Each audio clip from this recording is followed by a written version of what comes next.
bonjour.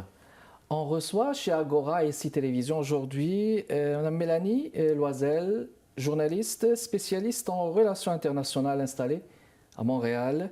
Elle a réalisé de nombreux reportages au Canada et à l'étranger pour plusieurs médias. Elle a notamment publié chez le même éditeur Ils ont vécu le siècle de la Shoah à la Syrie en 2015, par des éditions de l'Aube. Il vient de faire paraître dernièrement aux éditions de l'Aube toujours Ils vivent le siècle des hashtags aux révolutions. Alors, Madame Mélanie, je vous souhaite la bienvenue parmi nous. Merci. Chez Agora et CIE Télévision. Alors, bon, le premier, c'était Ils ont vécu le siècle de la Shoah à la Syrie. Alors maintenant, on parle de personnes que vous avez interviewées en ligne. Ils vivent le siècle des hashtags aux révolutions toujours aux éditions de l'Aube, à travers une trentaine d'entretiens. Vous prenez le pouls du monde à travers ces personnes-là qui ont eu des combats et qui ont vécu bien des choses. Vous emmenez de MeToo à l'Ukraine, de la révolution au Liban à la grande pandémie, de Hong Kong au mouvement Black Lives Matter, à la rencontre donc de ces militants, de ces combattants, de ces travailleurs humanitaires, de ces personnalités politiques aussi. Quelle était la première motivation d'écrire un tel livre? En fait, à la suite d'Ils ont vécu le siècle, où je donnais plus la parole aux témoins de l'histoire des grands événements, il était question d'Hiroshima, de la guerre du Vietnam, la décolonisation, et ça allait jusqu'à la guerre de la Syrie. Il m'était important maintenant de donner la voix à ceux qui sont sur le terrain, qui sont au front actuellement. Donc, je couvre une période, je vous dirais, de 2011, à partir là, du soulèvement là, dans les pays arabes. Donc, il est question de la crise ou de la guerre en Syrie qui sévit toujours jusqu'à aujourd'hui avec le conflit israélo-palestinien qui a cours. Donc, pendant cette décennie, j'ai eu l'envie de donner la voix à ceux qui sont au cœur des grands événements, ceux qui se battent pour mieux saisir les enjeux. Et surtout mieux comprendre l'impact sur les populations civiles. Ça a toujours été important pour moi de donner la voix à ceux qui sont les victimes, bien malgré eux, de ces grands événements ou des conflits, et en même temps de donner la voix à ceux et celles qui se battent pour faire du changement. Alors, bon, moi, je vais vous dire, là, j'ai lu ces entretiens-là. Pour la plupart, pour la majorité, on voit des valeurs. Ce sont des combattants, des gens qui portent d'abord des valeurs, des gens très humanistes, très résilients. Mais surtout, cette fois, bon, d'après le titre déjà, on parle de hashtag, on parle d'utilisation de médias sociaux. À quel point pensez-vous que ces gens-là interviewés ont réussi justement à user de ces médias sociaux pour arriver à bout de leur combat? En fait, c'était ce qui m'avait le plus marqué du fait que, contrairement auparavant, les derniers grands événements sont souvent initiés à travers les médias sociaux. Oui. Donc, la grande vague de MeToo est commencée par un simple tweet qui a fait en sorte que tout d'un coup, il y a eu une déferlante à travers la planète pour dénoncer, évidemment, les agressions sexuelles non consenties. Les femmes ont pris en main ce mouvement-là. Tout le monde s'est mis à utiliser le hashtag et finalement, concrètement, par la suite, on en parle, on dénonce et par la suite, concrètement, dans certains pays, il y a des actions politiques qui ont été prises. Donc, un petit hashtag qui fait en sorte qu'à la toute fin, il y a des changements, il y a des gens qui parlent, il y a des hommes qui sont tombés dans plusieurs pays. Donc ça a eu vraiment un impact. On a utilisé ce mot-clé-là. Même chose pour le mouvement Black Lives Matter. Il a suffi à cause de la répression policière, par la suite du fait que beaucoup de Noirs étaient tués aux États-Unis pour aucune raison. Donc, ce petit hashtag a fait en sorte que tout d'un coup, on s'est mobilisé encore une fois et ça a pris un mouvement d'ampleur aux États-Unis à tel point que c'était le président Obama à l'époque a dû intervenir, a été sensibilisé et ça a eu des changements. Mais le hashtag, on l'entend souvent, mais il a été aussi utilisé dans le mouvement en Iran avec Femmes, Vie et Liberté. Donc maintenant, lorsqu'on veut faire parler, lorsqu'on veut dénoncer, lorsqu'il y a un soulèvement, à travers les réseaux sociaux, on accentue les enjeux à l'aide seulement d'un petit mot-clic que tout le monde relaie. Et ça met de la pression sur les gouvernements pour essayer de faire changer les choses. Tout à fait. Puis avec un hashtag, ça intensifie, là, avec un simple tweet ou gazouillis, là. Et puis tout le monde, là, est en concertation, on se regroupe. Vous avez abordé plusieurs entretiens, puis il y a une chose à remarquer, c'est que ces gens-là, ils répondent, mais il est à remarquer qu'ils sont un petit peu parfois réticents, comme si le point commun, c'est de briser le silence. Est-ce que vous l'avez vu comme ça? Ils ont cette espèce de peur indirecte parfois? Dans ce livre, je donne beaucoup la parole aux femmes, presque à 90 %. Ça n'a pas été voulu, mais j'ai réalisé qu'actuellement, ce sont les femmes qui sont vraiment à l'avant-garde des mouvements. Et c'est sûr que ça devient compliqué lorsqu'on traite de la crise en Libye, de cette femme qui se mobilise, ou encore de ceux et celles au Yémen, en Irak.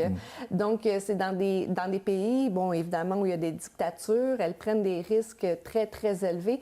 Elles savent, parce que c'est des femmes, elles savent qu'elles risquent d'être emprisonnées, torturées, poursuivies, menacées, exilées. Donc, c'est des risques énormes qu'elles prennent. Et bien qu'elles aient beaucoup de courage, c'est sûr que parfois, elles doivent aussi, elles connaissent un peu les rouages de leur pays, elles doivent un peu aussi s'adapter pour en arriver à faire une différence. Parce que dans les pays que je viens de nommer, il y a des femmes, la femme au Yémen, elle a permis de créer un corridor humanitaire pour nourrir la population. La femme en Irak a ouvert un refuge pour les femmes. Je pense à celle en Afghanistan qui crée des centres d'éducation. Donc, c'est pas évident lorsqu'on doit affronter les talibans qui sont radicaux, qui sont dans l'oppression totale. Oui, exactement. Parfait. Alors, bon, on va faire une pause et on revient dans les prochaines minutes, mesdames et messieurs. J'accueille Mélanie Loisel, journaliste, qui vient de faire paraître aux éditions de l'Aube Ils vivent le siècle, le hashtag aux révolutions. On vous revient dans les prochaines minutes. Restez avec nous.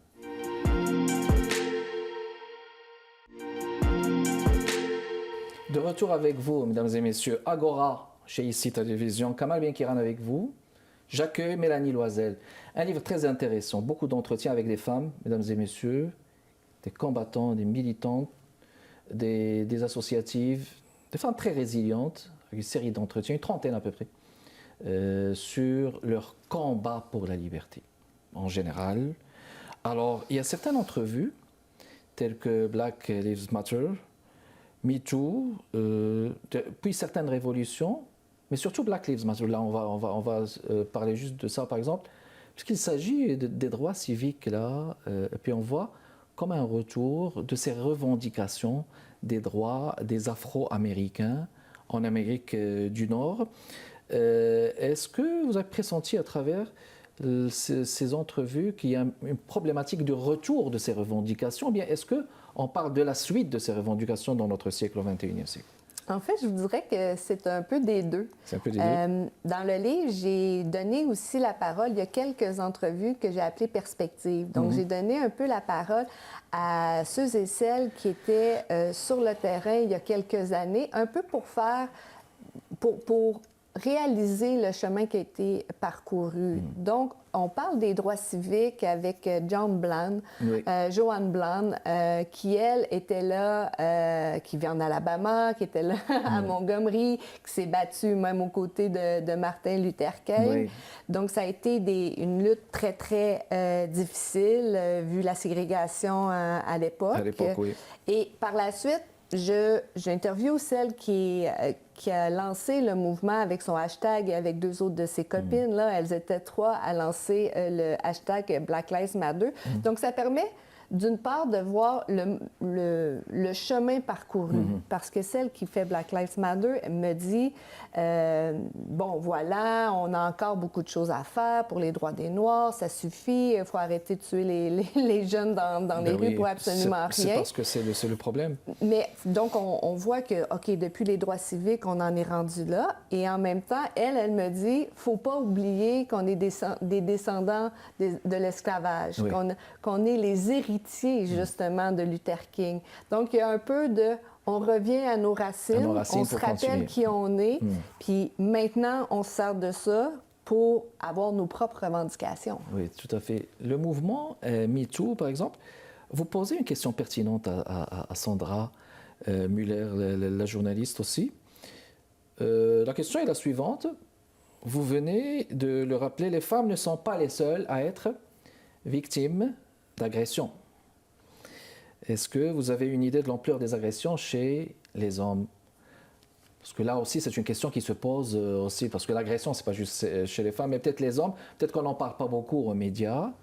Est-ce que vous pensez que c'est une question qui est assez voilée, on n'en parle pas beaucoup? C'est sûr que ça demeure tabou, les agressions sexuelles non consenties chez les hommes. C'est aussi beaucoup présent dans la communauté LGBTQ+, sans vouloir les stigmatiser. C'est une réalité. Bon, le mouvement associatif des communautés sont très actifs à ce sujet, mais il y a aussi certains garçons qui, très jeunes, se retrouvent agressés un peu partout. Elle donnait l'exemple, Sandra Muller, d'un jeune homme qui est sorti un soir et qui finalement se fait agresser dans des toilettes. Donc, mais ça, c'est tabou, c'est honteux. Ça, c'est horrible. Donc, et c'est difficile pour eux de sortir parce qu'un mouvement comme MeToo est tellement attribué aux femmes, toutes les femmes sont tellement présentes que finalement, c'est difficile pour un homme de dire « You, nous aussi. Je suis là. » Oui, nous aussi. Mais c'est là, c'est présent. Et elle dit tant et si longtemps, Mme Muller, qu'il y aura femme ou homme, peu importe, toute personne agressée, un mouvement comme MeToo aura sa pertinence. Oui, il aura quelque part sa pertinence. Mais c'est aussi une revendication de droit tout de même des hommes. C'est pas pour être masculiniste, mais bon, il y a les femmes, les droits revendiqués des femmes, mais aussi des hommes qui ont parfois peur de sortir. Ben oui. Dans des pays, il faut dire aussi, c'est très répressif. Là. Si on parle, parce qu'il y a d'autres qui nous parlent, l'homosexualité. Je prends Yanar, qui est en Irak, qui a accueilli des jeunes homosexuels, parce qu'en Irak, à une certaine époque, là, il y avait eu un mouvement où on avait tué beaucoup de jeunes garçons. Donc, faut être conscient que dans beaucoup de pays, la répression, elle est très grande encore. Très présente, il faut en parler. Donc, c'est pas étonnant que c'est pas encore un sujet très discuté. Oui, parfait. Revenons aux révolutions. Bon, la révolution en Syrie, en Libye, au Mali, celle des Ouïghours. C'est quoi les points communs ou le point commun de toutes ces révolutions que vous avez relevé justement, qui revient dans ces entretiens? En fait, c'est sûr que les militants activistes que j'interviewe sur les événements un peu plus marquants là, des dernières années, vous les avez dit, là, la révolution au Liban, à Hong Kong, au Myanmar, certaines mobilisations. Je vous dirais qu'on parle de révolution, mais plusieurs vous diront que c'est des révolutions avortées, qui n'ont pas donné les fruits escomptés. Parce que dans le fond, à travers ça, les soulèvements de masse dans plusieurs de ces pays, c'est pour revendiquer plus de droits, le respect des droits humains, plus d'égalité, de justice, de liberté. Oui, exact. Donc, ce qui les unit, c'est vraiment les valeurs humanitaires, les valeurs communes d'une société en santé. Hein. Oui. Puis il y avait la révolution des Ouïghours, ça a plutôt une touche religieuse, mais là encore, c'est plus intense. C'est une touche religieuse, puis en même temps très politique, parce que dans le fond, c'est le système, le régime chinois plutôt, qui vraiment maltraite les Ouïghours là, dans l'ouest du pays. Et ils sont dans des camps de concentration. Là. C'est une répression terrible. On les maltraite, on les nourrit mal. Ils chassent même les journalistes. Oh oui, c'est très difficile. Le régime chinois actuellement dirige le pays d'une main de fer, et les Ouïghours, qui est une minorité religieuse, mais il y a aussi des intérêts politiques, de terre derrière ça. Donc, c'est toujours des situations complexes. Oui. Mais en bout de ligne, c'est des êtres humains là, qui sont torturés actuellement en Chine. Tout à fait, c'est des êtres humains, il faut le dire. Bon, on va faire une pause, on va rebondir. Très intéressante discussion, mesdames et messieurs. Mélanie Loisel, c'est mon invitée. On parle d'un livre très intéressant. Livre, ils vivent le siècle des hashtags aux révolutions chez les éditions de l'Aube. On vous revient.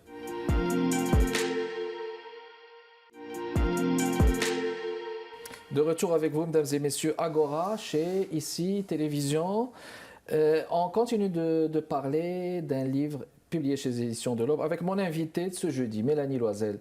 Ils vivent le siècle des hashtags aux révolutions.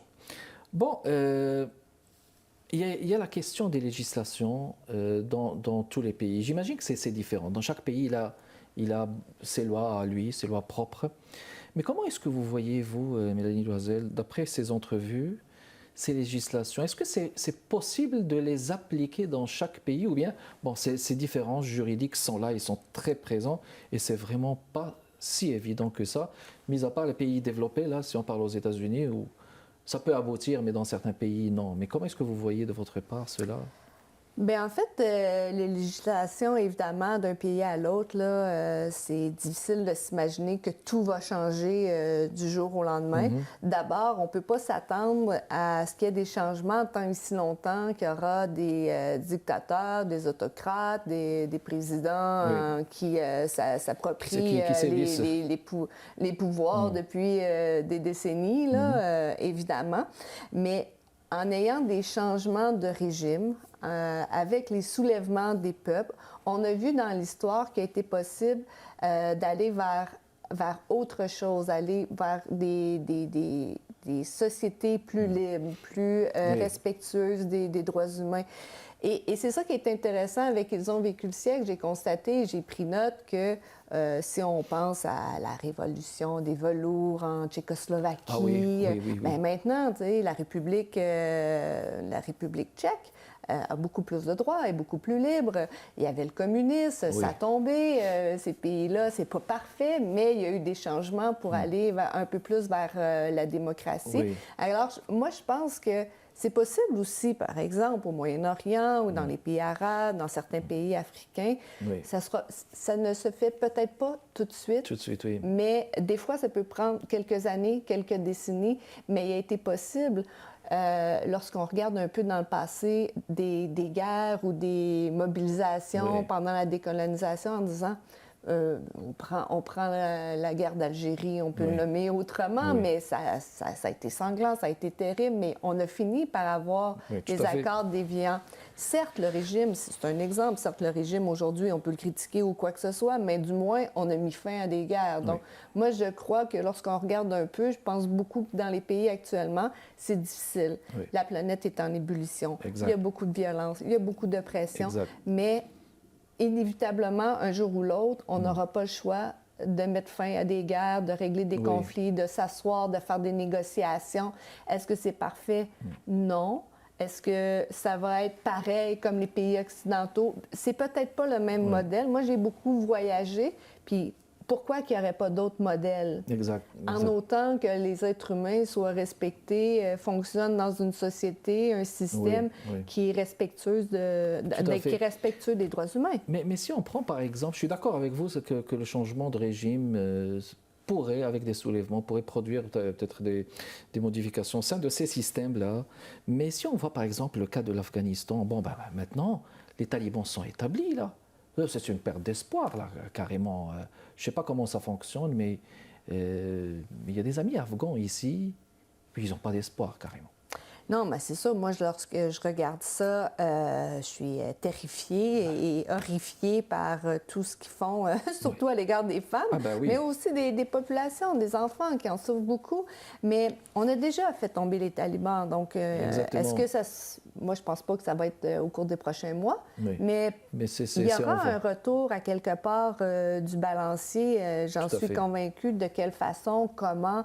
Là, j'ai pas la... Mais Oui. j'ai toujours cet espoir-là, comme beaucoup dans mon livre, de dire si on n'en parle pas, si on ne se mobilise pas, qui le fera à Oui. notre place? Exactement, la mobilisation citoyenne qui est très importante aussi. On n'oubliera pas que vous avez parlé au début des changements climatiques aussi. Il faut le mentionner parce que ça, c'est une autre tournure du combat, mesdames et messieurs aussi. Mais aussi, on n'oubliera pas que maintenant, avec le Covid, il y a un avant-Covid et un après-Covid. Quand est-ce que vous avez ressenti ça? Bien, en fait, c'est sûr que cette pandémie, tout le monde l'a subie, surtout dans nos pays occidentaux. Il y a un avant et après, comme vous dites. Mais j'ai interviewé la médecin qui fait partie là, de ceux qui sont presque à la tête de l'OMS, qui me disait... Ce qui reste à faire, c'est de trouver d'où vient cette source-là. Tant et si longtemps qu'on ne saura pas d'où ça vient, d'où c'est parti, on n'est pas à l'abri de rien et inévitablement, nos pays vont être encore affectés par la propagation d'un virus, bien sûr. Donc, ça a de l'impact, mais par la suite aussi, c'est que, économiquement parlant, cette pandémie-là a eu de l'effet dans nos pays. Ça a créé des pénuries, ça a créé des surplus même, mais en même temps, ça crée de l'inflation. Donc, on ne peut pas ne pas réfléchir à l'impact de cette pandémie sur ce qui se passe actuellement dans le monde. Et le risque qui est encore là, présent, parce qu'on l'a vu, tu sais, c'est destructeur. Complètement, là. on n'est pas à l'abri, là, complètement. Ils vivent le siècle des hashtags aux révolutions avec mon invité d'aujourd'hui, mesdames et messieurs, Mélanie Loisel. Qu'est-ce qu'il faut qu'on retienne de ce livre en général? Ils vivent le siècle, c'est un livre qui est quand même, tu sais, comme intense parce que les propos des témoins que j'ai choisis vraiment nous interpellent à prendre conscience de ce qui se passe sur la planète, de ce que certaines personnes vivent. Il y a des témoignages qui sont très forts, très poignants, mais en bout de ligne, il y a un mot qui revient dans la bouche de tout le monde, c'est le mot espoir. Oui. Donc, il nous raconte des choses très, très difficiles, parfois. D'autres, c'est plus comme une réflexion lorsqu'il est question de changement climatique. Par exemple, on est moins dans le témoignage très poignant d'un jeune homme torturé dans les geôles de Bachar el-Assad en Syrie. On est dans autre chose. Mais tout le monde garde espoir en se disant, si on n'avait pas d'espoir, on trouverait pas de sens parfois à notre vie, ou deux, en se disant, bien, si c'est pas nous qui le faisons, si c'est pas nous qui se mobilisons, qui s'élevons, qui va le faire à la place? Qui va permettre de créer du changement, d'aller vers des sociétés plus libres? Donc, c'est un peu pour ça que tout le monde nous dit, gardons espoir. De toute façon, on est là, on vit jour après jour, on se lève. Alors, faisons notre petite part et ça ira peut-être mieux. Ben oui, c'est la concertation citoyenne là, qui est très importante aussi et qui finit par donner des fruits là, parce qu'on a eu des exemples partout, un peu partout dans le monde, lorsque les citoyens interviennent, lorsque les rues sont pleines, les boulevards sont pleins, eh bien, c'est pour la revendication de ces droits. C'est un plaisir de vous avoir accueilli. Mélanie Loisel, vous êtes l'auteur de ce livre. Ils vivent le siècle des hashtags aux révolutions. Merci d'avoir été avec nous. Merci de l'invitation. Merci, je vous en prie. Kamal Benkiran avec vous. Prochain rendez-vous jeudi à 15h30. Au revoir.